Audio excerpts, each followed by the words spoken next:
कार्यक्रम की अगली कड़ी में आपसे निवेदन रहेगा कि आप उद्बोधन कर हम सभी का हौसला वर्धन करें। श्रीमान बलदेव सिंह जी चौधरी साहब।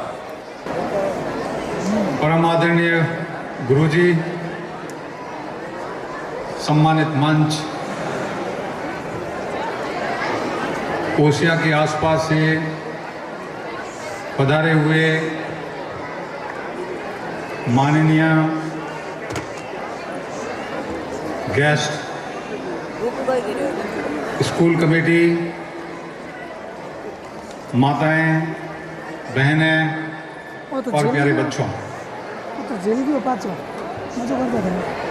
आज का ये थार स्कूल का प्रोग्राम देखकर मुझे ऐसा लगता है कि भारत जल्दी ही विश्व गुरु बनने वाला है।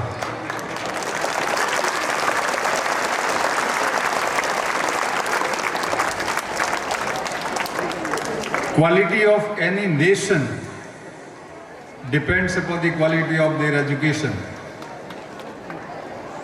directly. Quality of any nation depends upon the quality of their people, and the quality of their people depend upon the quality of their education. जिस प्रकार से थार स्कूल ने इस प्रकार से प्रतिभाओं को नकार करके इनको जिस प्रकार से इनके ऊपर में इनको जड़ से निकाल करके हमारे सामने प्रस्तुत किया है, डिफरेंट इंस्टीट्यूशंस के अंदर में इनका सिलेक्शन हुआ है, डीयू के अंदर में सिलेक्शन हुआ है, सेंट्रल यूनिवर्सिटीज के अंदर में सिलेक्शन हुआ है, जो आर्ट एंड क्राफ्ट की बड़े देश के नामी विश्वविद्यालय हैं और कॉलेजेस हैं, उसके अंदर में इस थार स्कूल का रिप्रेजेंटेशन हुआ है। आईआईटी के अंदर में, मेडिकल के अंदर में जिस प्रकार से स्कूल ने प्रवेश किया है, मैं समझता हूं कि जोधपुर के या आसपास के किसी भी जिले के ग्रामीण क्षेत्रों के अंदर में ऐसा स्कूल नहीं होगा।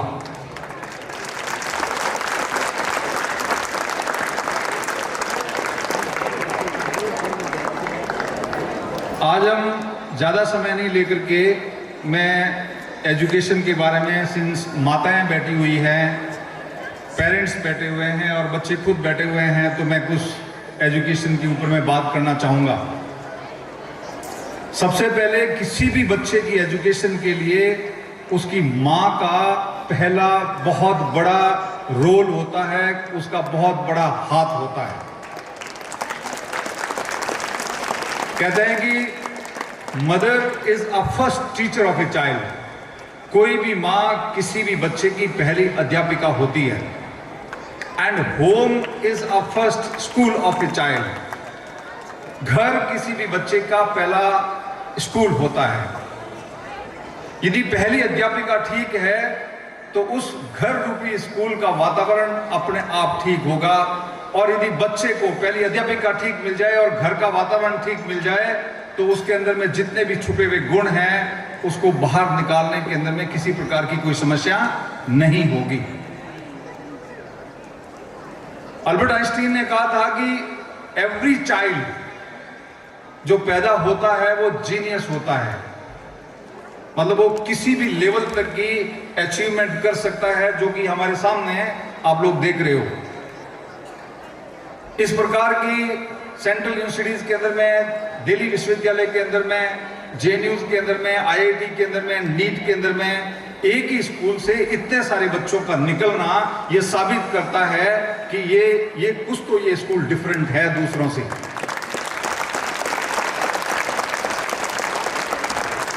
इसका मतलब ये स्कूल माताओं को, बहनों को, माता पिता को, बच्चों को, सबको एक प्लेटफॉर्म के ऊपर में लाकर के काम कर रहा है। मैं इस स्कूल के टीचिंग फैकल्टी, उनके डेडिकेशन के, उनके प्रोफेशनलिज्म के ऊपर में, उनकी गुणवत्ता के ऊपर में, और उनके इस प्रकार के इन बच्चों के कल्याण के लिए काम कर रहे हैं, मैं उनको सैल्यूट करता हूं।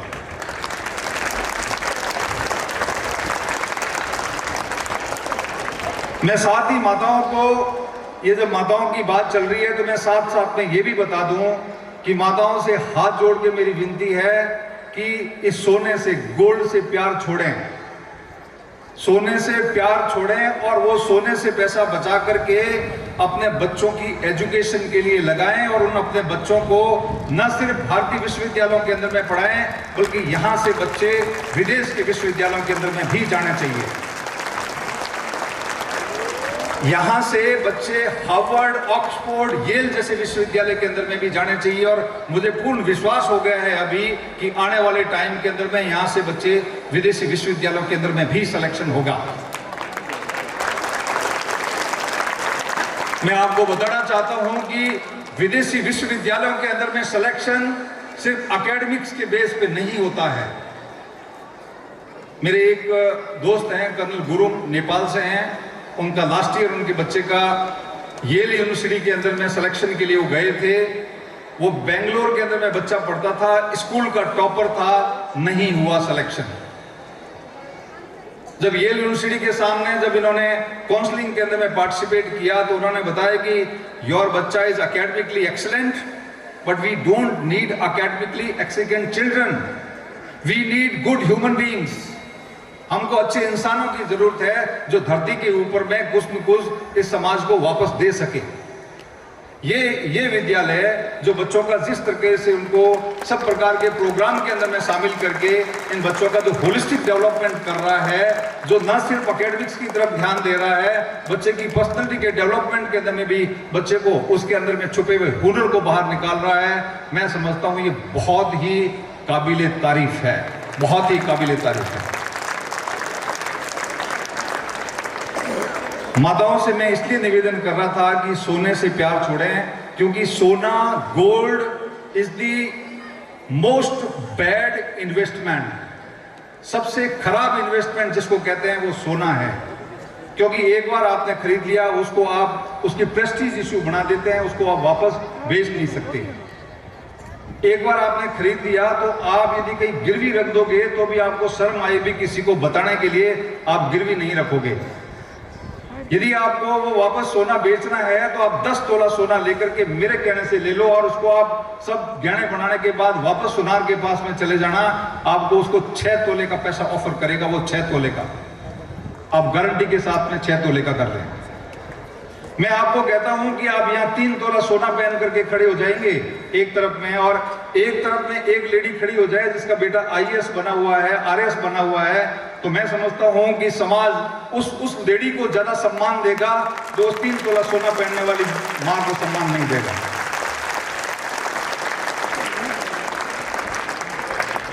आपको सोना पहनने में गर्व नहीं होना चाहिए, आपको गर्व होना चाहिए कि मैं अपने बच्चे को डॉक्टर बनाऊंगी, इंजीनियर बनाऊंगी, आर्मी ऑफिसर बनाऊंगी, नेवी बनाऊंगी, मैं फॉरेन यूनिवर्सिटी के अंदर में पढ़ाने के लिए भेज दूंगी। मैं सोना है तो भी उसको अपने पास से भेज करके अपने बच्चे को अच्छी एजुकेशन दिलाऊंगी। यदि एजुकेशन है तो सब कुछ है। मैंने बहुत बिना एजुकेशन से लखपति के खकपति बने देखे हैं और जीरो से उठ करके अरबपति बने हुए देखे हैं एजुकेशन के साथ में। हम किसी कंट्री को या किसी देश को या राज्य को कभी कंपेल नहीं कर सकते कि तुम अपने एजुकेशन का बजट बढ़ाओ, बट हम अपने परिवार के अंदर में अपने बजट को प्रायोरिटाइज कर सकते हैं कि हमको पैसा किस पे खर्च करना है। हमको प्रायोरिटी टॉप मोस्ट एजुकेशन के लिए देनी है। बड़े दुर्भाग्य की बात है कि हमारे पास में भारत के अंदर में बड़े टॉप लेवल के मंदिर मिल जाएंगे, बड़े टॉप लेवल के गुरुद्वारे मिल जाएंगे, बड़े टॉप लेवल के मस्जिद मिल जाएंगे, बड़े टॉप लेवल के चर्च मिल जाएंगे, परंतु वर्ल्ड की 300 टॉप यूनिवर्सिटी में से एक भी विश्वविद्यालय भारत के अंदर में नहीं है। वर्ल्ड की जो 300 टॉप यूनिवर्सिटीज है, विश्वविद्यालय है, उनको लिस्ट को देखा जाए तो उसमें एक भी भारत में नहीं है, क्योंकि हमारी प्रायोरिटी एजुकेशन की तरफ है ही नहीं। हम जानते ही नहीं है कि एजुकेशन है क्या, हम नहीं जानते हैं कि एजुकेशन हमारे लिए क्या कर सकता है। हम बिगेस्ट डेमोक्रेसी बन गए हैं। The India is the biggest democracy of the world, no doubt in that, but we are not the strongest democracy. हम इस धरती के ऊपर में जो सबसे मजबूत प्रजातंत्र होना चाहिए वो नहीं है। America is the strongest democracy of the world. And why America is the strongest democracy of the world? Because America की एजुकेशन को आप देखिए, वो किसी को ग्रीन कार्ड तब तक नहीं देते हैं जब तक वो बंदा पोस्ट ग्रेजुएट नहीं है, टेक्निकली क्वालिफाइड नहीं है, या अमेरिका के लिए करोड़ों रुपए का वहां पे इन्वेस्टमेंट नहीं कर रहा है अमेरिका के विकास के लिए। जब जिस देश की जितनी जनसंख्या है वो पूरी की पूरी पोस्ट ग्रेजुएट है, वो पूरी की पूरी हाईली टेक्निकली ग्रेजुएट है, वो हाईली टेक्निकली क्वालिफाइड है, तो आप समझ सकते हो उस देश का विकास क्यों नहीं होगा और वो देश मजबूत क्यों नहीं होगा, क्यों उस देश की तरफ में कोई आंख उठा के देख पाएगा। हमें चाहिए कि हम अपनी सोसाइटी का एजुकेशन की तरफ में ध्यान दें, और ग्रामीण सोसाइटी के अंदर में बहुत ताकत होती है। हम जो अभावों के अंदर में जो जीत देते हैं, हम जो किसान वर्ग के लोग हैं, धरती माता का छीना तोड़ करके, छीना काट करके, फसल उगा करके दुनिया का पेट भरते हैं, वो आदमी मेहनत से कभी डर नहीं सकता है। सिर्फ जरूरत है हमको अपनी प्रायोरिटीज को क्लियर करने के लिए। सब जरूरत है कि हम वो जो फालतू के अंदर में पैसा खर्च करते हैं, मृत्यु भोज के अंदर में खर्च करते हैं, मायरों के अंदर में अनाप शनाप एक दूसरे के साथ कंपटीशन करके खर्च करते हैं, हम वो 5-5, 10-10 गांवों को खाना खिलाते हैं, वो 24 घंटे के अंदर में खत्म हो जाता है, उसके अंदर में पैसा खर्च करते हैं। हमारी प्रायोरिटी एजुकेशन नहीं है। इतना बड़ा पैसा यदि एजुकेशन के लिए लगाया जाए, ये कोई शिक्षा निधि बनाया जाए समाज की, तो मैं समझता हूं कि पता नहीं हमारे यहाँ से हजारों लोग जो फॉरेन यूनिवर्सिटीज के अंदर में जाएंगे और आने वाले कल के अंदर में पता नहीं कितने नोबेल लॉरेट निकल जाएंगे, कितने नोबेल पुरस्कार विजेता निकल जाएंगे यहाँ से। जरूरी है हमें इस प्रकार की चीज करने के लिए। बच्चे यहाँ पे बैठे हैं, टीचर्स यहाँ पे हैं। Education is a triangular process. एक त्रिभुज आपने देखा होगा, त्रिभुज, उस त्रिभुज के 3 कॉर्नर होते हैं, एक इधर का नीचे के 2 बेस के और एक टॉप का। इस त्रिभुज के 3 कॉर्नर के ऊपर में, एक कॉर्नर के ऊपर में बच्चा बैठा हुआ है, दूसरे कॉर्नर के ऊपर में माता पिता बैठे हुए हैं, तीसरे कॉर्नर के ऊपर में स्कूल और अध्यापक हैं।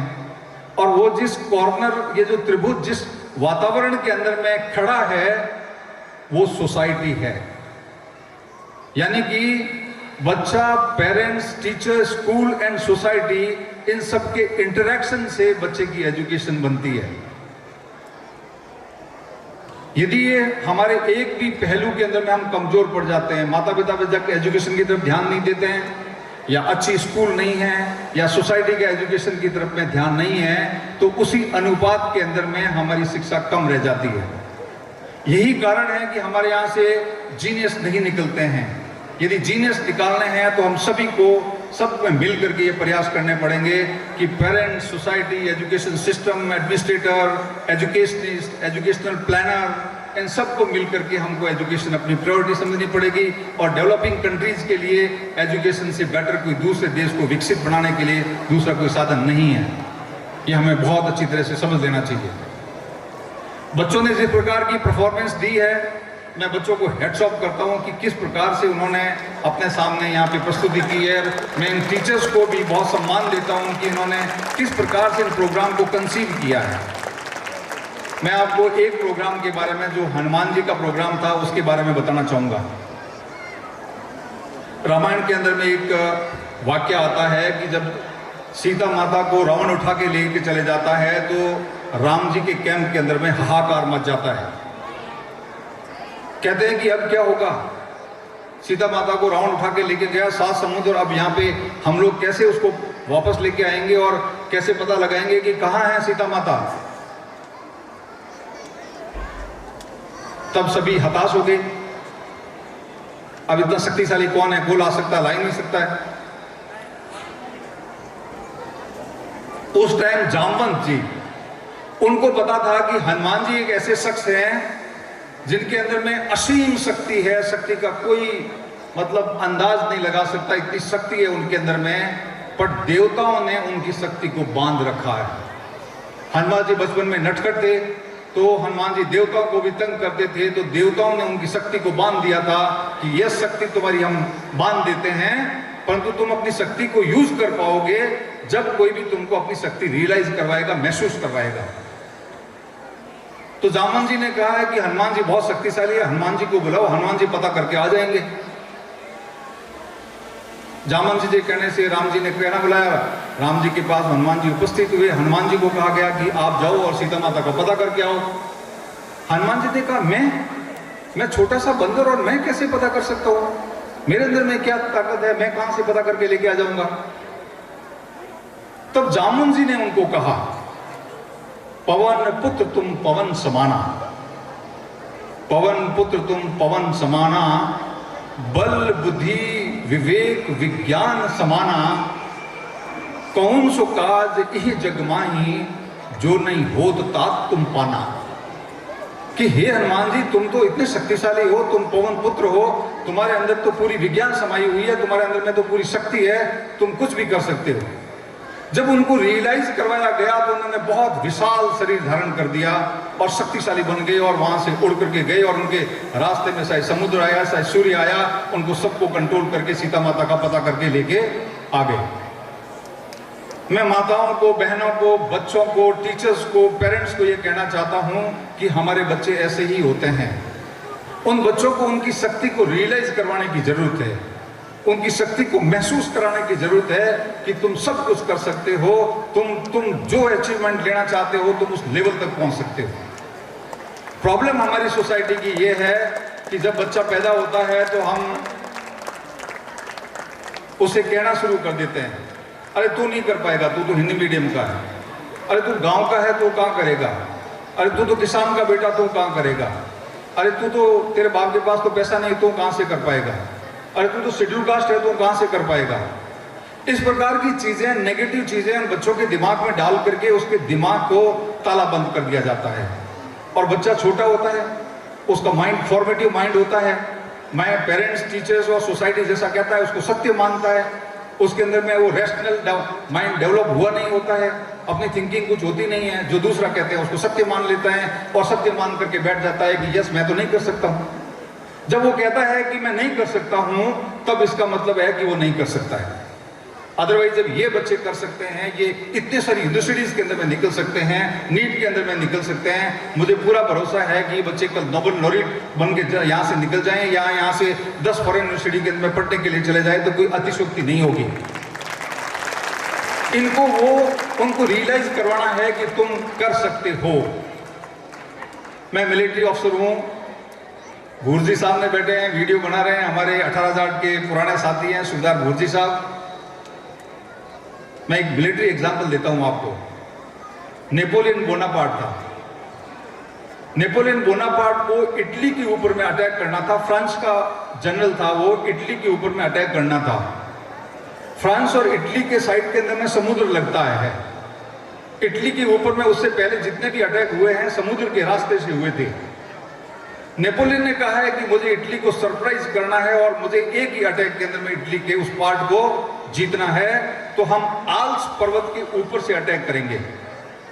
आल्प्स पर्वत एक ऐसा पर्वत है जो इटली और फ्रांस के बीच में है और हिमालय पर्वत की तरह ऊंचा है और 12 महीना उसके अंदर में बहुत बर्फ रहती है। तो उनके जितने जनरल्स थे उन्होंने कह दिया कि no sir, it is not possible, it is impossible sir, we can not do it, impossible sir. Sir इतना बड़ा हथियार, गोले बारूद, राशन, बंदूकें, गन, इतना सारा बर्फ के ऊपर में लेकर के कैसे जा सकते हैं सर? हमको वॉर लड़ने के लिए जाना है, 3-4 महीने का राशन भी चाहिए हमको, इतना उठा करके कैसे लेके जाएंगे? बर्फ के अंदर में फंस जाएंगे हम तो। नेपोलियन ने वहां से डिक्शनरी मंगाई अपने ऑफिस से, डिक्शनरी के अंदर में जहां इम्पॉसिबल वर्ड लिखा था उसको ब्लेड से काटा, काट करके उस वर्ड को ऐसे उसने कागज के टुकड़े को जमीन पे गिराया और अपने इस बूट को उस कागज के टुकड़े के ऊपर में रगड़ दिया। रगड़ के कहा है कि now there is no impossible word in my dictionary, go and attack through Alps. अब मेरे डिक्शनरी के अंदर में किसी प्रकार का इम्पॉसिबल वर्ड नहीं है, आपको आल्प्स के ऊपर से जाकर के ही अटैक करना है और जो आल्प्स के ऊपर जाकर के अटैक नहीं करना चाहता है अभी रिजाइन करो। इतने बड़े जनरल्स थे, कैसे रिजाइन कर सकते थे? रिजाइन करते तो बहुत बेइज्जती हो जाती। तो उन्होंने कहा कि okay sir, give us 3 months time.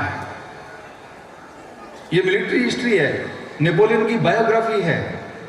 3 महीने का टाइम दिया नेपोलियन ने, 3 महीने के अंदर में उन जनरल्स ने और वो फ्रांस आर्मी ने मिलकर के आल्प्स पर्वत के ऊपर से 3 रास्ते खोज लिए। उन्हीं 3 रास्तों से खोज करके नेपोलियन की सेना गई और इटली के ऊपर में अटैक करके उस पोर्शन को जिसको जीतना था जीत लिया, बिकॉज इटली वाले बिल्कुल तैयार